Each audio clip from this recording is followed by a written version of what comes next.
Joined now by the commissioner of the ECHL. Always good to get caught up with what's going on in the Premier AA Hockey League. Ryan Crelin is our guest. And first and foremost, before we are interviewing and chatting about the sport, I just want to know, Ryan, how are you and the family doing?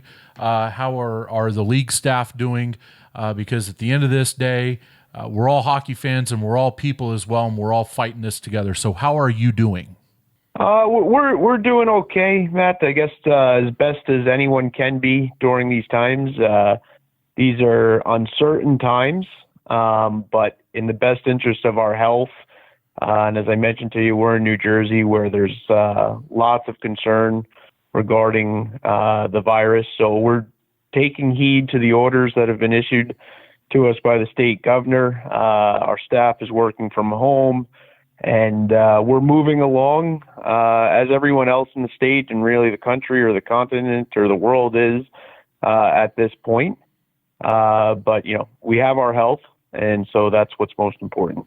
Well, that's awesome. And I'm sure those kids who missed Dad during the months of October to April and May and June now get to have a lot of quality time with Dad, too.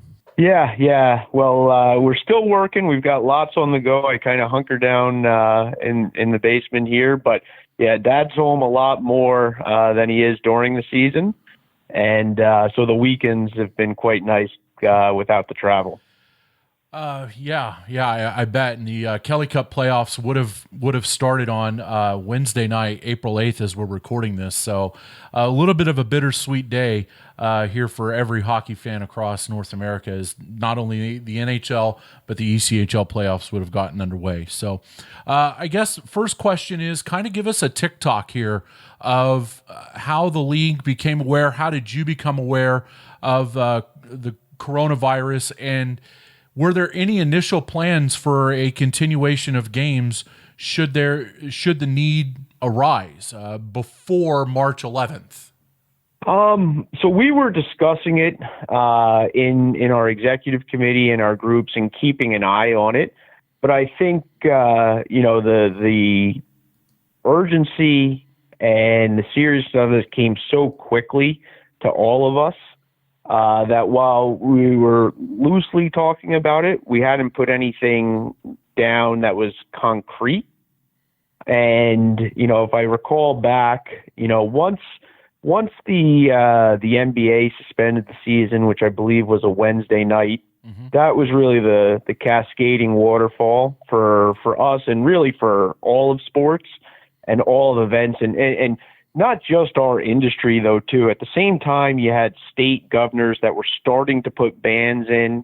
And so that all happened in a span of, 48 hours, maybe less than that. You could probably pare it down to 24 hours. So with all of that moving, that's really when we started to react. So we weren't naive to the situation, but the urgency just came a lot quicker than I think any of us thought. So that test by Rudy Gobert, that positive test, which led to the NBA shutdown the next night on March 11th,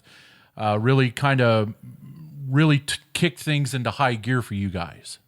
Yeah, no question, and not just for us, but as you saw, I think the entire sports world. You had the different NCAA tournaments suspending or subsequently canceling.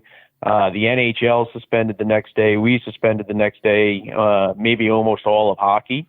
But again, it wasn't just centralized to hockey. It was all of sports. And at the same time, you had the government orders, which were starting to stop restaurants and bars and other social gatherings. We're looking at this kind of in a real-time situation on Thursday, that next day, and it was pretty clear that the NHL was going to stop play. Did that announcement early Thursday afternoon really open the door for you, or was the ECHL going to pause no matter what the NHL did?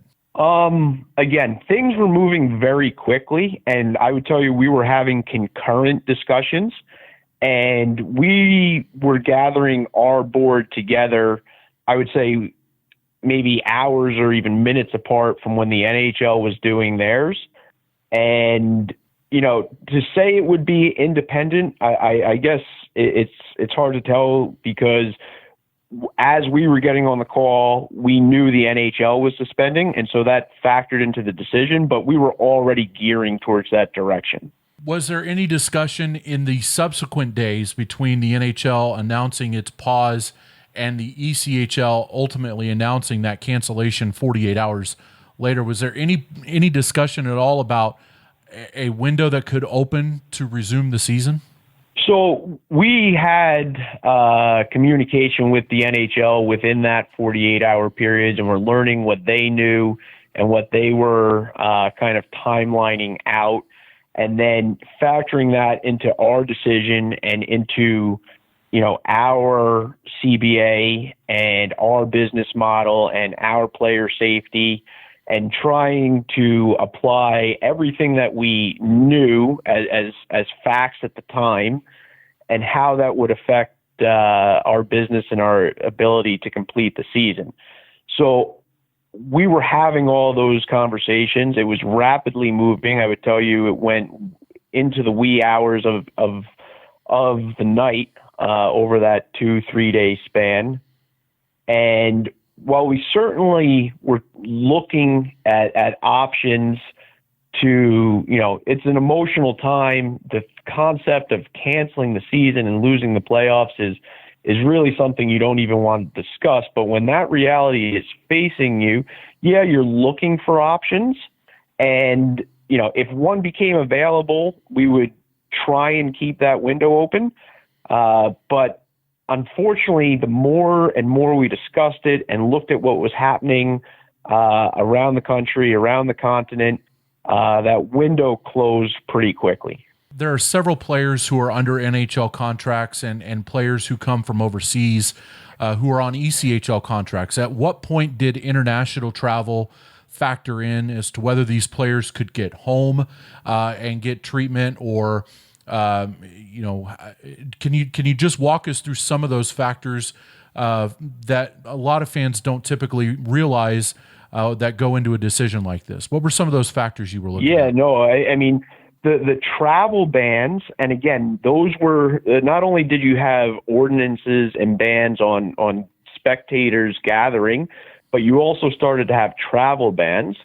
And we had players from 23 different countries, and obviously a lot of Canadian players. There was talk of the border being shut down. It subsequently did get limited, I think within a week.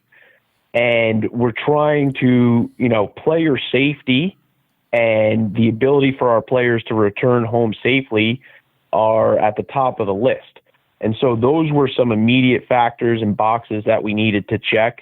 Again, staying within our collective bargaining agreement, our operational model. We knew we were going to lose the home dates as well. But, as you try and evaluate all of these factors, you're trying to get facts as it relates to each of them. Some of it's speculation. And again, when things are moving so rapidly, you don't have a choice but to speculate.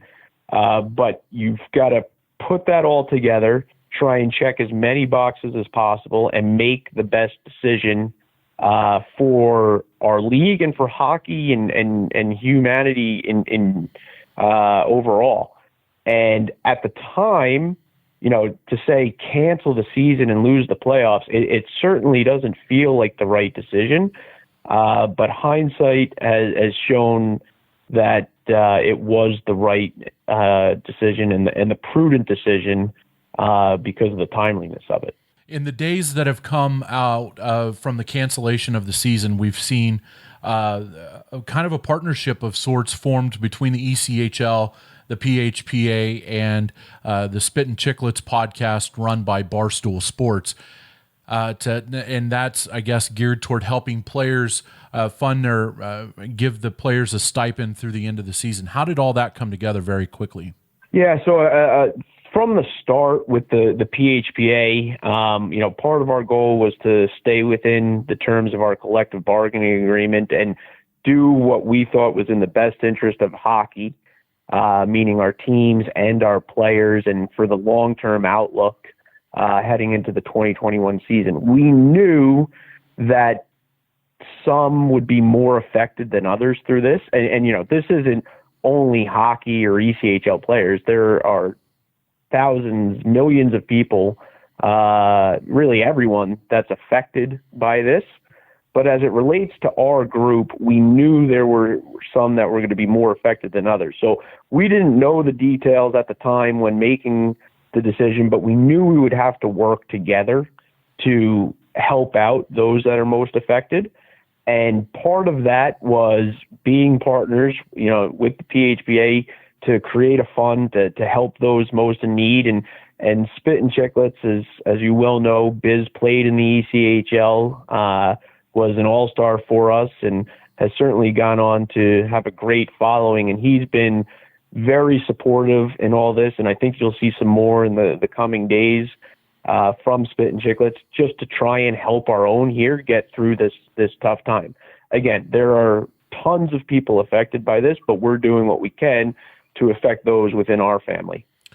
I know the next question and the next logical question is, well, what about the staff who in some instances don't have a paycheck coming in now? Is there any work being done within the league ownership level to help pay the ticket staff and the PR staff and those who work long days during the season outside of the players to make sure that they're compensated and get something as well? So, ultimately all of our teams are their own business and entity, and they, have the rights to make decisions for themselves. But from a league standpoint, we've put in some mechanisms to help them financially during these tough times. And then you've also seen the respective governments in both U.S. and Canada come to the table and focus on small businesses, which we are at the end of the day, to provide stimulus and relief to help paychecks and rent and things of that nature over the coming weeks. So, between those mechanisms, I think there's an avenue to help everyone out. Again, ultimately, each team needs to assess their own situation. But I think between the league and the governments, that there are some resources to assist in that. Even too, with the government, some of the unemployment benefits are quite lucrative. I want to get back to the Players Fund real quick. A couple of questions there. Where is the fundraising at for that right now? I know the goal was to get somewhere north of $500,000, I believe. Where are we at with the fundraising so far? Yeah, so I think we're at about 250 right now, starting with a large contribution from the PHBA. But I would tell you we're very early and in the infancy here. There've been some NHL players that have contributed. There's been some fans that have contributed. Biz has been able to bring on some sponsors that have contributed. But what's not counted in there are ECHL teams making contributions that haven't been recorded yet. The league will be making a contribution. There will be auctions. We have some DC Comics jerseys up right now that will be contributed, or the proceeds will be contributed. I know a number of teams are doing auctions right now. So, we only got it launched early last week, once we were able to work through all the details, and a lot of it hasn't been recorded. Now, we still have a long way to go, but I'm optimistic. And if somebody's wanting to donate but they don't want to buy a jersey or frequent a sponsor, how can they do that? They can go to ECHL.com/COVID relief fund, and you can make a donation right on the portal there. A check can be mailed to the PHPA. There's a number of ways, but also, we know there's tough times for people there too. So if you want to get a piece of memorabilia for your contribution, there's an opportunity through those auctions. What other positive things have you seen from the ECHL community in light of what has become a very unfortunate and tragic situation? Well, first off, I think it starts within our own internal community with our teams. And what I mean by that is I was very proud of how our league staff and our teams bonded together. Now, that's through conference calls and everything digital these days, but all of our teams got together on a number of calls to share best practices and ideas and things that they can help, do in their market. And so our team started sharing those ideas, and again, really happy to see that come together. But then taking those ideas and bringing them to our market and our communities. As I've always said, we are small community-based assets, and we need to give back to those that support us. And so by being able to be an outlet for information to our community, providing meals to those most in need, having players speak to kids via Skype or whatever the mechanism is about doing their reading from home. Again, being that community asset in a time of need when our market's most needed. Has this experience been kind of a whole of hockey approach to reaching out to fans, or is this have you seen this just carving your niche league by league? So I think this has brought us together. We're all still going through different things, and it's still uncertain. We're not out of this yet, but we've been trying to work together. I would tell you, not just as a hockey community, but as a sports community. I've really seen a bonding there, and then speaking to all of sports fans. I mean, sports fans are going through a tough time right now. This would be a lot better at home if we had some sports to watch, but we're not. So coming up again with different ideas to keep people engaged, to keep them entertained, to keep their spirits up, and let them know that there'll be a light at the end of the tunnel here. What was the state of your league on March 10th, and how has it changed since play was stopped on the 12th? Well, I was so encouraged by the way the 1920 season was going. Our numbers continued to be on a trajectory up at what was, some of the most lucrative times of the season in terms of crowds, in terms of competitive play. We had some really great in-division races gearing up towards the playoffs. And, it's frustrating to lose all of that. When you advance to the 12th or the 14th, you lose that, so you're frustrated. But we made the prudent decision that was dealt to us in terms of trying to make sure that we have the healthiest member clubs and the most player opportunities for the 2021 season. And you can sit here and say, oh, woe is me, and it's the worst thing to lose all those high intensity moments and the home games and the revenue associated with that. But at the end of the day, I also view us as potentially fortunate. I mean, this could have happened in January. Obviously, we were there in Wichita for the All-Star game, and that seems like 100 years ago at this point. But it could have been a lot more detrimental. And, for 10 of our teams who were going to miss the playoffs, the season was going to be over in 3.5 weeks anyway. So is this a good thing? Absolutely not. It's a disaster. It's a pandemic. But we've made the prudent decisions to get our players home, make sure we take care of those most in need, and start looking forward to the 2021 season. Obviously, there's been an impact on sponsorship and ticket renewals.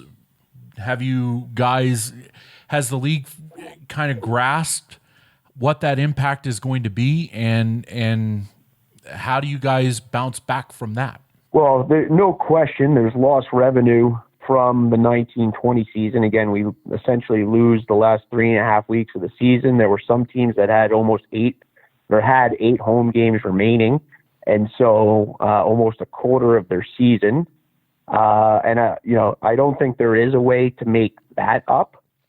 Again, there'll be some government stimulus and things to help us get through this time, but that's part of this pandemic. What we have to focus on, though, is the 2021 season and how this is going to affect us. Certainly from a sponsorship standpoint, I have concern for the economy as a whole. And some of our closest sponsors, and what I need, bars and restaurants and car dealerships who are within our community are also being very affected by this. And so I think we need to evaluate that. And then on a ticket front, if the economy is slow, people have lost their jobs, discretionary income is often, reduced because of that. But to put an optimistic spin on it, a couple things. One, we have always been a value proposition to our fans. Our tickets aren't $100 a seat. You can get a great seat in the building for $15, $20.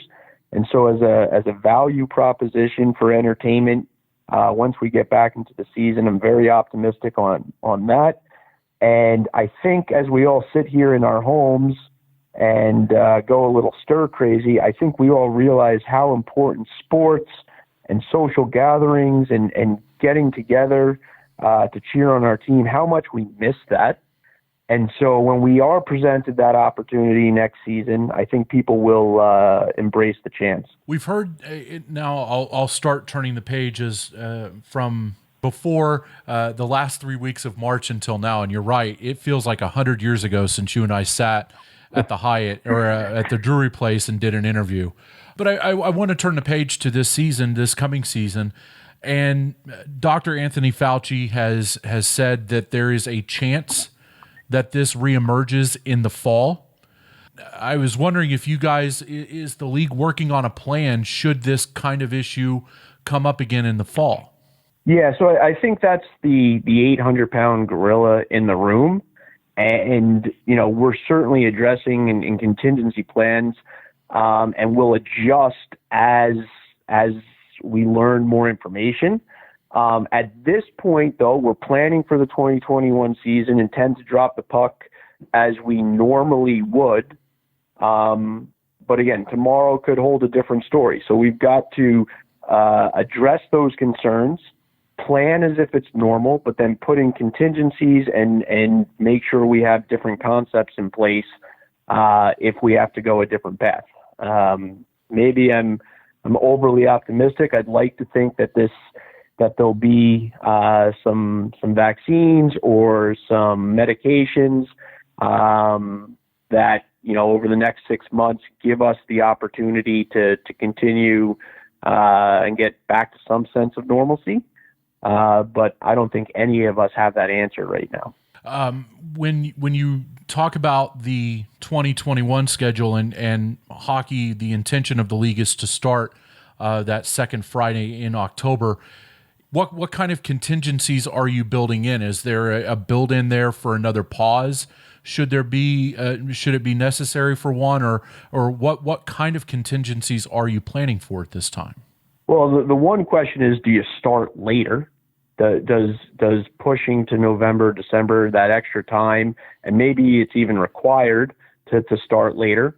So that's one thing we have to look at. And then the other is, what is the likelihood of having to pause or cancel, and what does that look like? We've somewhat gone through it here in March and how to react. How long does that pause take? What do you do if there seems to be an outbreak? And I don't think we have solid answers to that yet, but those are all things that we're evaluating. Is it something that you will work on with local health departments at the state and local level to decide when putting together this schedule? Yes, but also on a national level or perhaps a continental level, because to have a league, you have to have teams, and we're all in different jurisdictions, and we need to operate under the laws and ordinances that are bestowed upon each team's market. So to say that one team can play and another team can't starts to create some issues. Mm-hmm. So while we'll look at, we'll get feedback from the local ordinances, it needs to all tie together under a single, again, national or continental heading. Is that something that you would work with the NHL on to have somebody from the CDC here in the United States and from the Canadian version of the CDC brief you on what the scenarios may look like? Yeah, we continue to get information funneled down the tunnel from them and what they're evaluating and reacting to. But again, their cities are different than our cities, so we play in different states. So we have to look at the local ordinances as well. So it's kind of a two-pronged approach. You've got to look at the national or, again, continental scope of it. But if a particular jurisdiction is saying you can't play here, then we need to address that. One final question about this, and then I think we can finally turn the page from this into your thoughts on this season. I can't imagine that you have the section or chapter on how to handle pandemics in your handbook. So I'll ask this anyway. Being faced with a pandemic in your second year at the helm of the league, how has this changed your job? Well, we're still full steam ahead, and we're trying to help all of our teams get through this. As you said, there is no playbook, but at the end of the day, my job is to help our teams, help our league, help our players, and to get back to normalcy. And so, has it changed some of the day-to-day?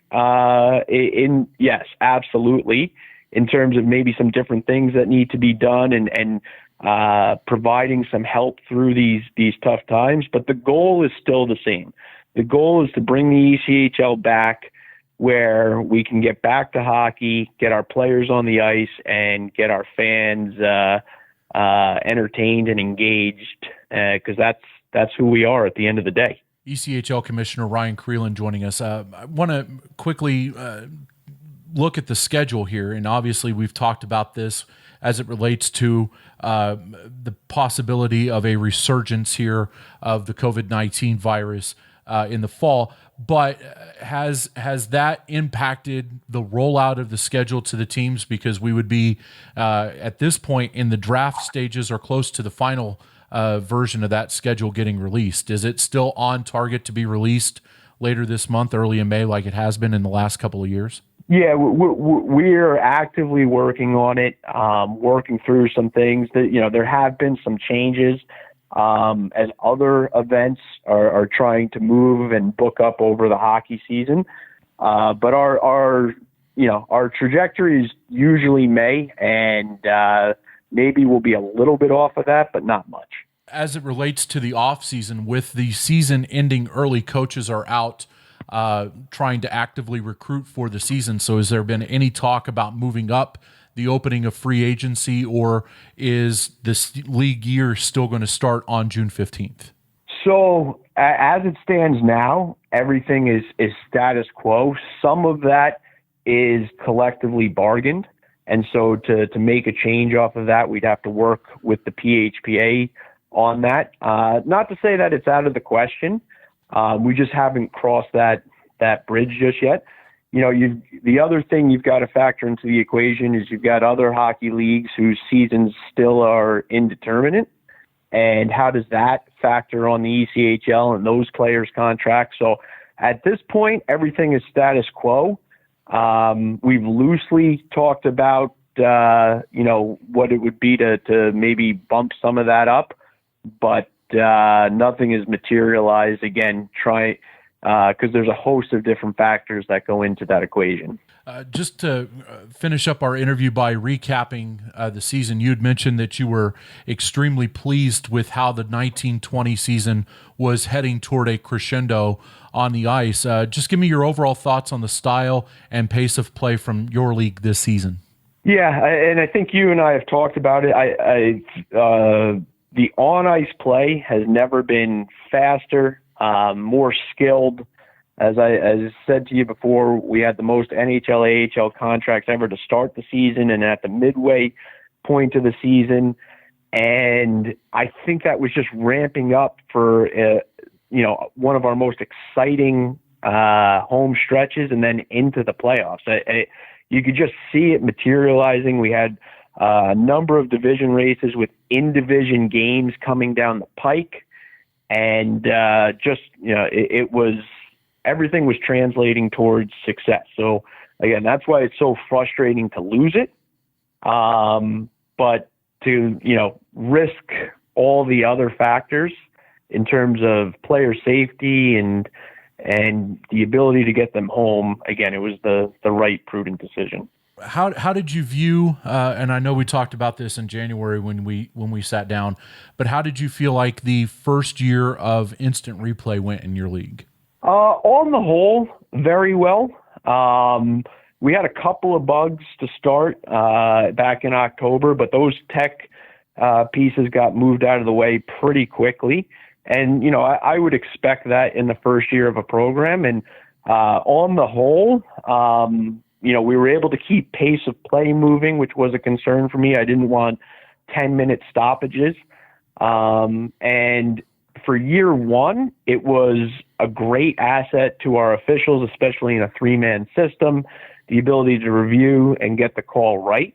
I'm sure there are a few things we learned from it that we can do better for next season, but that's like anything. Year one, you learn, and year two, you get better at it. But overall, the tool was, wildly well regarded. We wouldn't be walking out on the limb to say that instant replay in the ECHL is here to stay. Correct. Yeah. No. At least to my knowledge. I don't know anything you don't know, buddy. So this 7-minute overtime as well, I think was widely well received across the ECHL. Your thoughts on that? Yeah, I loved it. As I've said before, it's an opportunity for us to not only develop players and coaches and front office staff, but also develop the game. And we had some inquisitions about it. It's a shame we didn't get to get a full season recap on it, but more games were ending in overtime. That's what our coaches and players wanted, to settle it on a full sheet of ice versus in a shootout. The shootout's still there. We didn't completely eradicate it. That's great because some fans still enjoy it. But I think on the whole, it was well received. Do you think these shootouts days are numbered? I don't, because you do need a way to end the game, and you don't want regular season games going until 2:00 in the morning, especially with travel and things of that nature. So I think it's a good way to put a finality on it, and to keep it in the game. It's just a way to reduce it, again, because we've heard from enough fans and players and coaches that they really like to see it settled in the 3-on-3. You mentioned that there had been some discussion about the 7-minute overtime. Is that something that you feel like could be used in the SPHL and up in the American Hockey League or even the National Hockey League? I'd like to think so. I mean, ultimately, those leagues need to make a decision for themselves. But, we took it upon ourselves to try it out. And anybody who wants to use it on this continent or on others, I hope they give it a look to see if it's a fit for them. I think it's here to stay. I haven't heard anyone say that it didn't work and we need to change it. And I would like to just get another year of it, a full year of it under our belt, so we can look at the results. And then the limit on fighting as well. What was what up until the stoppage took you away from those other issues? What was the feedback from those who you talked to about that rule? I got very little commentary on it throughout the season. I think initially there was some concern with it from some teams, but change is always a little bit difficult. And once we got going, and again, this isn't a rule, it was a rule new to us, but it's something the AHL has had for 3-4 years now. And we put it in, and I don't think we got, I don't think I heard anything about it after November, quite honestly. And then, I know you're busy with everything else, but have you guys started the process of looking at new rules or any additional on-ice, on-ice rules, for lack of a better phrase, that you will use or employ in the coming season? So we'll start to put that together here in the coming weeks or months. Normally, our competition committee would meet after the end of the regular season, and so we're starting to compile those ideas. But we're somewhat off of our. Well, I should say our regular schedule would be to do it, at the end of April and into May. And that's kind of the trajectory we're still on. We didn't bump that up because the season ended shortly. Sure. Is there anything that you would like to see personally? I'll be honest. I haven't given it enough thought. The past 4 weeks have been a blur, for lack of a better term, and I've been concerned with making sure we're taking care of our teams and our players and working with each other to get through this. Once I have a chance to really sit down and reflect, maybe an idea or two comes to mind, but I really haven't focused on it because of all the other moving pieces, bigger fish to fry, I suppose. Yeah, absolutely. You've only got a league to maintain. That's it. Well, I just want to say thank you very much. I know your schedule's very hectic. Thanks for taking the time to chat with us. And, you and your family be well. Everybody there in the ECHL office, Joe, Gabby, as well as Joe Ernst and everybody else, be well as well. And hopefully we'll see you out here at some point next year. And the next beverage is on me. Well, appreciate that, Matt. Take care of you and your family as well. As I'm sure you've heard before, we're all in this together. We're all itching to get back together, but let's do what we all need to do so that we do have that chance. Absolutely. Thanks very much for doing this. All right. You've got it, Matt. Take care now.